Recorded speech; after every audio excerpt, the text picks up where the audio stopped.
Section 1.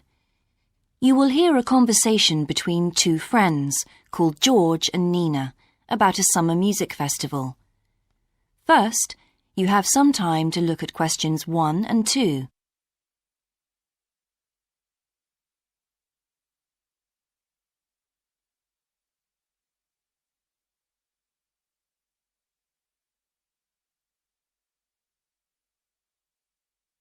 You will see that there is an example that has been done for you. On this occasion only, the conversation relating to this will be played first. Hi, George. Glad you're back. Loads of people have phoned you. Really? I felt just like your secretary. Sorry. I went into the library this afternoon to have a look at a newspaper and I came across something really interesting. What? A book? No, a brochure from a summer festival, mainly Spanish music. Look, I've got it here.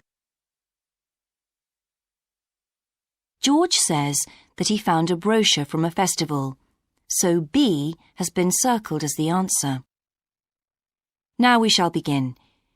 You should answer the questions as you listen, because you will not hear the recording a second time. Listen carefully and answer questions 1 and 2. Hi, George. Glad you're back. Loads of people have phoned you. Really? I felt just like your secretary. Sorry. I went into the library this afternoon to have a look at a newspaper and I came across something really interesting. What? A book? No, a brochure from a summer festival, mainly Spanish music. Look, I've got it here. Spanish music? I really love the guitar. Let's have a look. So what's this group, Guittarini? They're really good. They had a video with all the highlights of the festival at a stand in the lobby to the library, so I heard them. They play fantastic instruments, drums and flutes and old kinds of guitars. I've never heard anything like it before. Sounds great. Okay, shall we go then? Spoil ourselves? Yes, let's. The only problem is there aren't any cheap seats. It's all one price. Well, in that case, we could sit right at the front. We'd have a really good view. Yeah, though I think that if you sit at the back, you can actually hear the whole thing better. Yes. Anyway, we can decide when we get there. Before you hear the rest of the conversation, you have some time to look at questions 3 to 10.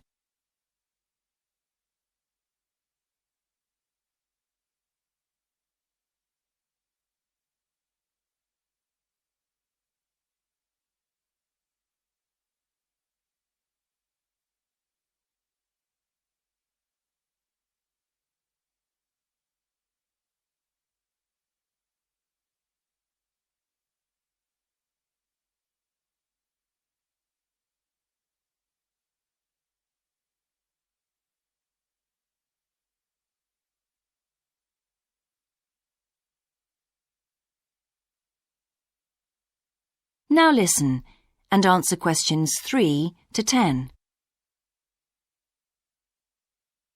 So will you fill in the form or shall I? I'll do it. Name, George O'Neill. Address, 48 North Avenue, Westsea. Do you remember our new postcode? Still can't remember it. Just a minute. I've got it written down here. WS6 2YH. Do you need the phone too? Please.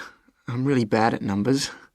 01674 553 242. So let's book 2 tickets for Guittarini. Okay.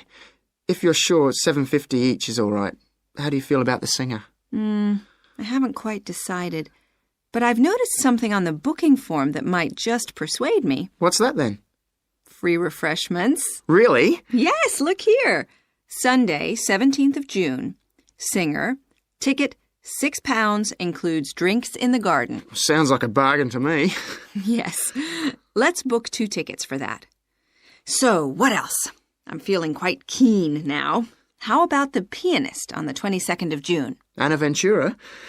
I've just remembered that's my evening class night. That's okay. I'll just have to go on my own. But we can go to the Spanish dance and guitar concert together, can't we? Yes, I'm sure Tom and Kieran would enjoy that too. Good heavens, £10.50 a ticket. I can see we're going to have to go without food for the rest of the week. We'll need to book 4. Wish we were students. Look, children, students, and senior citizens get a 50% discount on everything. If only. That is the end of section 1. You now have half a minute to check your answers.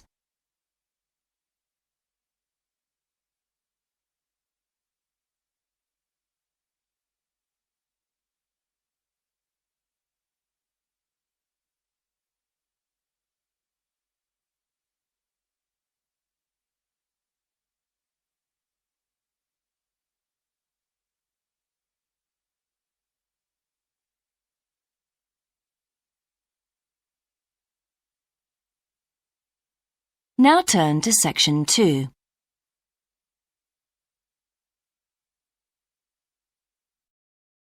Section 2. You will hear the education officer of a dinosaur museum giving information to some teachers who are planning a school visit. First, you have some time to look at questions 11 to 15.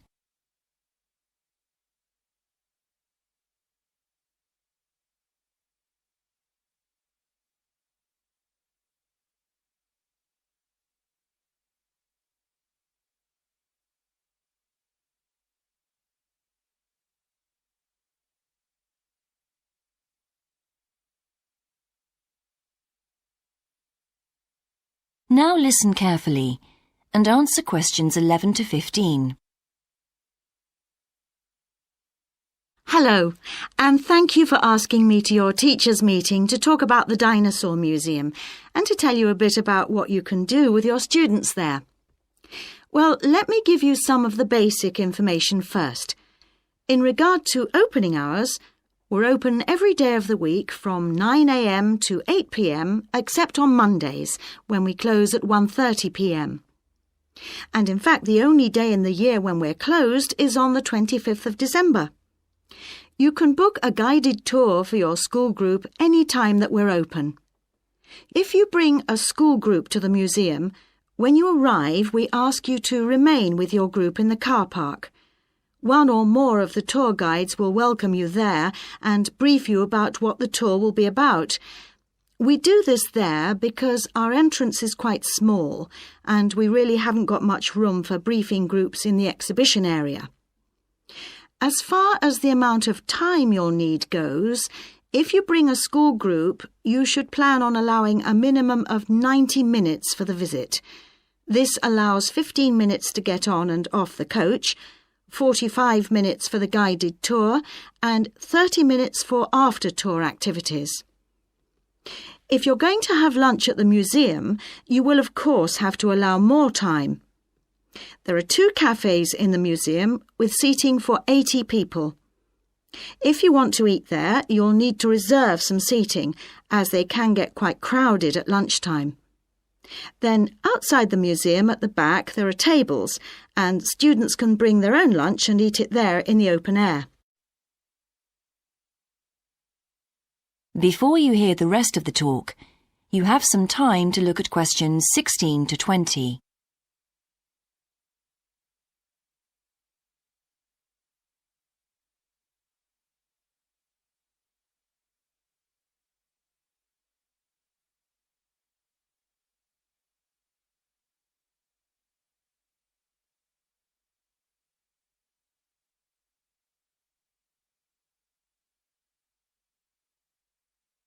Now listen and answer questions 16 to 20. When the students come into the museum foyer, we ask them to check in their backpacks with their books, lunchboxes, etc. at the cloakroom before they enter the museum proper. I'm afraid in the past we have had a few things gone missing after school visits, so this is a strict rule. Also, some of the exhibits are fragile and we don't want them to be accidentally knocked. But we do provide school students with handouts with questions and quizzes on them. There's so much that students can learn in the museum, and it's fun for them to have something to do. Of course, they'll need to bring something to write with for these. We do allow students to take photographs. For students who are doing projects, it's useful to make some kind of visual record of what they see that they can add to their reports. And finally, they should not bring anything to eat into the museum or drinks of any kind. There are also a few things that students can do after the tour. In the theaterette on the ground floor, there are continuous screenings of short documentaries about dinosaurs which they can see at any time. We used to have an activity room with more interactive things like making models of dinosaurs and drawing and painting pictures, even hunting for dinosaur eggs. But unfortunately, the room was damaged in a bad storm recently when water came in the roof, so that's closed at the moment. But we do have an IT centre where students have access to CD-ROMs with a range of dinosaur games. These games are a lot of fun, but they also teach the students about the lives of dinosaurs, how they found food, protected their habitat, survived threats, that kind of thing. And I think that's all I have to tell you. Please feel free to ask any questions if you would like to know anything else about. That is the end of section 2. You now have half a minute to check your answers.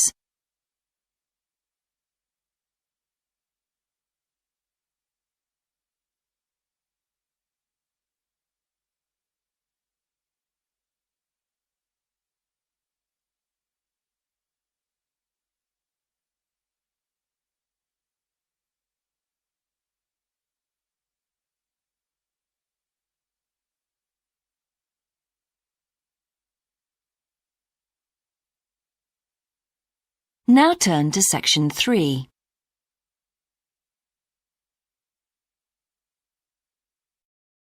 Section 3.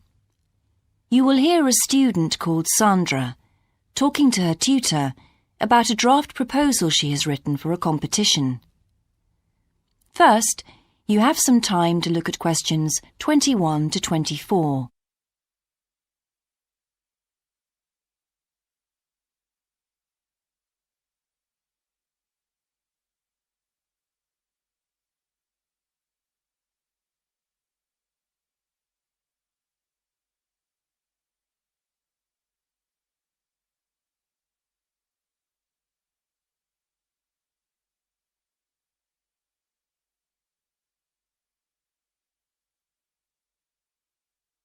Now listen carefully and answer questions 21 to 24.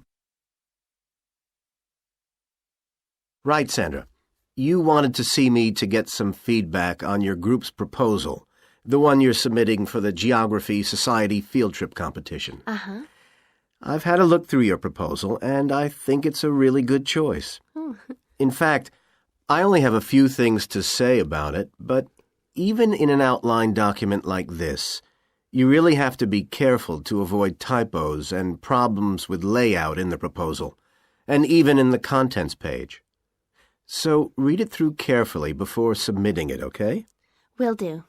And I've made a few notes on the proposal about things which could have been better sequenced. Okay. As for the writing itself, I've annotated the proposal as and where I thought it could be improved. Generally speaking, I feel you've often used complex structures and long sentences for the sake of it, and as a consequence, although your paragraphing and inclusion of subheadings help, it's quite hard to follow your train of thought at times. Oh, So cut them down a bit, can you? really? Yes, and don't forget simple formatting like numbering. Didn't I use page numbers? I didn't mean that. Look, you've remembered to include headers and footers, which is good, but listing ideas clearly is important. Number them or use bullet points, which is even clearer. Then you'll focus the reader on your main points. I thought your suggestion to go to the Navajo Tribal Park was a very good idea. No, I've always wanted to go there. My father was a great fan of cowboy films and the Wild West, so I was subjected to seeing all the epics, many of which were shot there. As a consequence, it feels very familiar to me, and it's awesome, both geographically and visually. So it's somewhere I've always wanted to visit. The subsequent research I did and the online photographs made me even keener. Before you hear the rest of the conversation, you have some time to look at questions 25 to 30.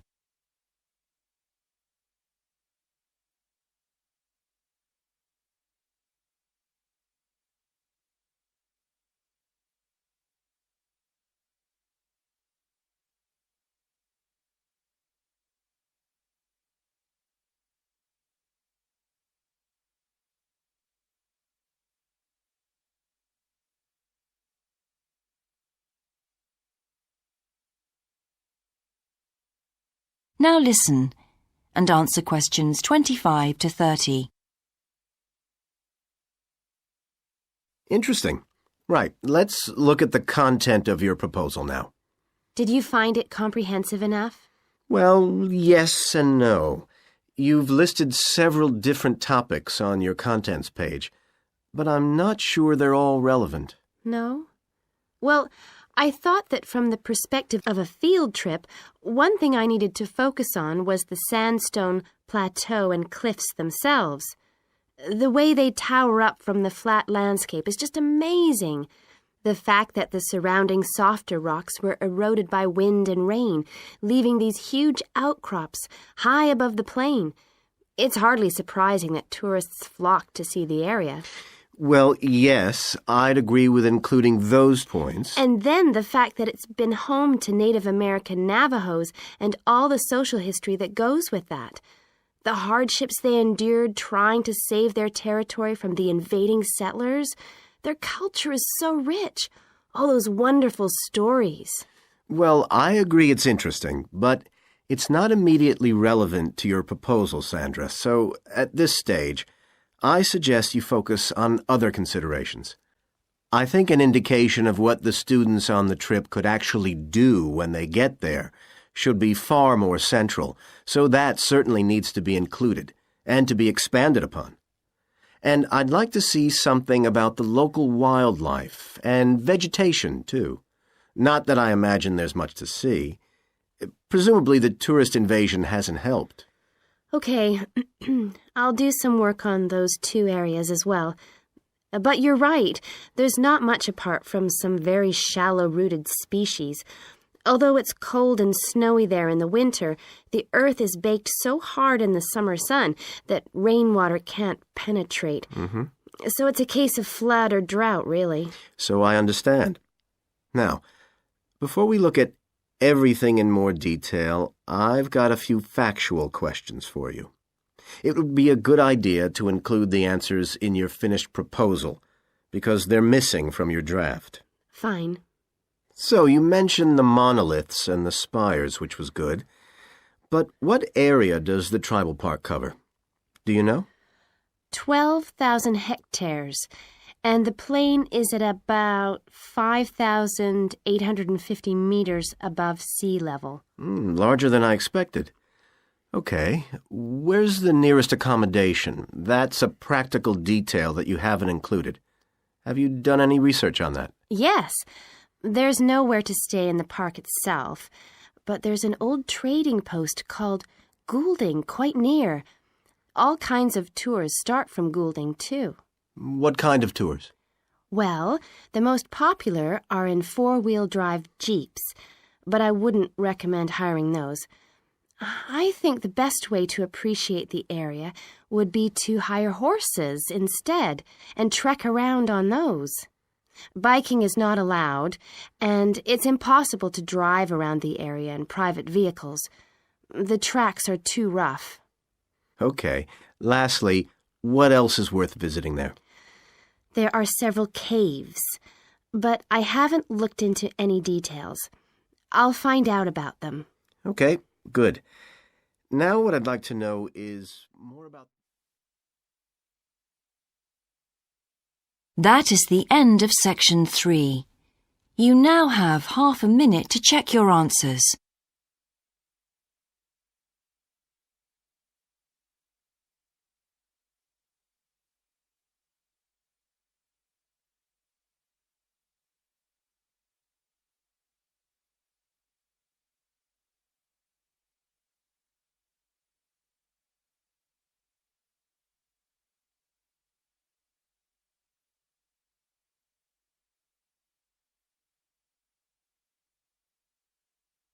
Now turn to section 4.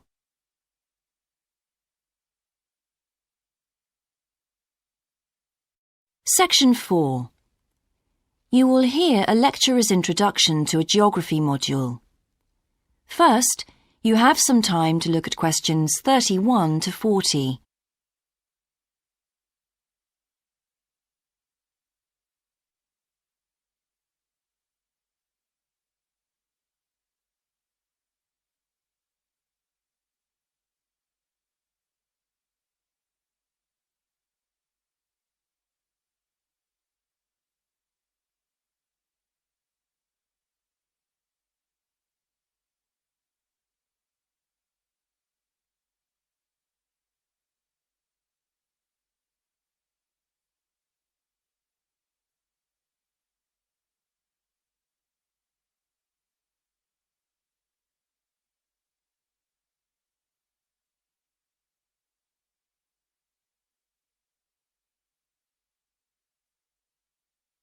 Now listen carefully and answer questions 31 to 40. So, welcome to your introductory geography lecture. We'll begin with some basics. Firstly, what do we learn by studying geography? Well, we learn a great deal about all the processes that have affected and that continue to affect the Earth's surface. But we learn far more than that, because studying geography also informs us about the different kinds of relationships that develop between a particular environment and the people that live there. Okay, we like to think of geography as having two main branches. There's the study of the nature of our planet, its physical features, what it actually looks like, and then there's the study of the ways in which we choose to live and of the impact of those on our planet. Our current use of carbon fuels is a good example of that. But there are more specific study areas to consider too, and we'll be looking at each of these in turn throughout the semester. These include biophysical geography, by which I mean the study of the natural environment and all its living things. Then there's topography. That looks at the shapes of the land and oceans. There's the study of political geography and social geography too, of course, which is the study of communities of people. We have economic geography, in which we examine all kinds of resources and their use, agriculture, for example. Next comes historical geography, the understanding of how people and their environments and the ways they interact have changed over a period of time. And urban geography, an aspect I'm particularly interested in, which takes as its focus the location of cities, the services that those cities provide, and migration of people to and from such cities. And lastly, we have cartography. That's the art and science of map making. You'll be doing a lot of that. So, to summarise before we continue, we now have our key answer. Studying this subject is important because without geographical knowledge, we would know very little about our surroundings and we wouldn't be able to identify all the problems that relate to them. So, by definition, we wouldn't be in an informed position to work out how to solve any of them.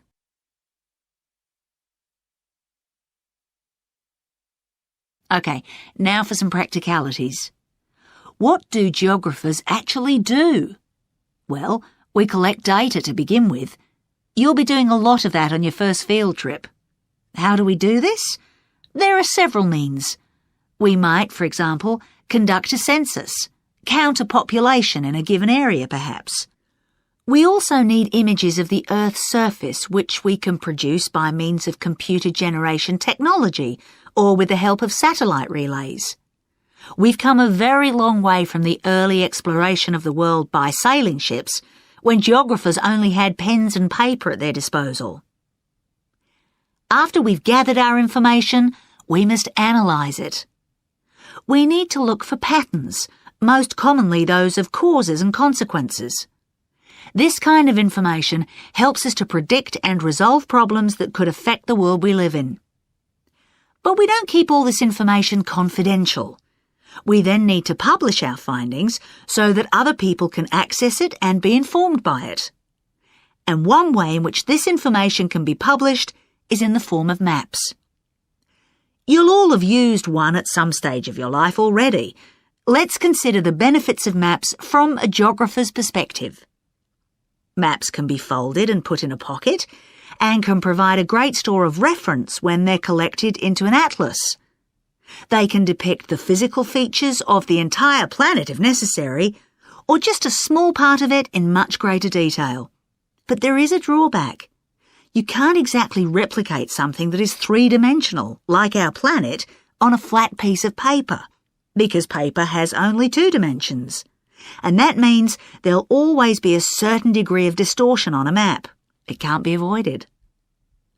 We can also use aerial photographs, pictures taken by cameras at high altitude above the Earth.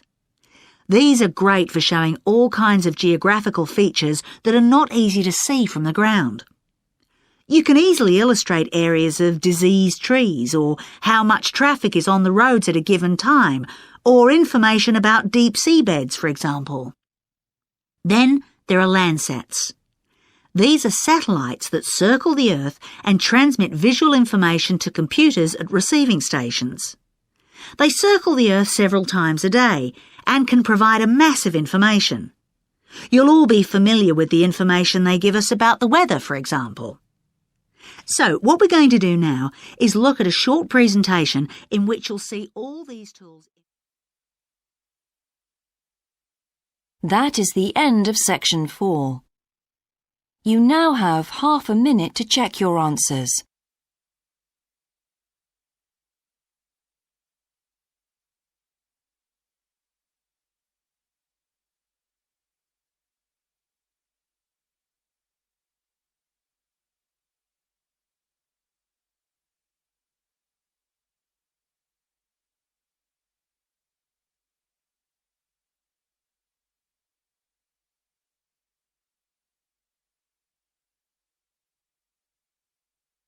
That is the end of the listening test. In the IELTS test, you would now have 10 minutes to transfer your answers to the answer sheet.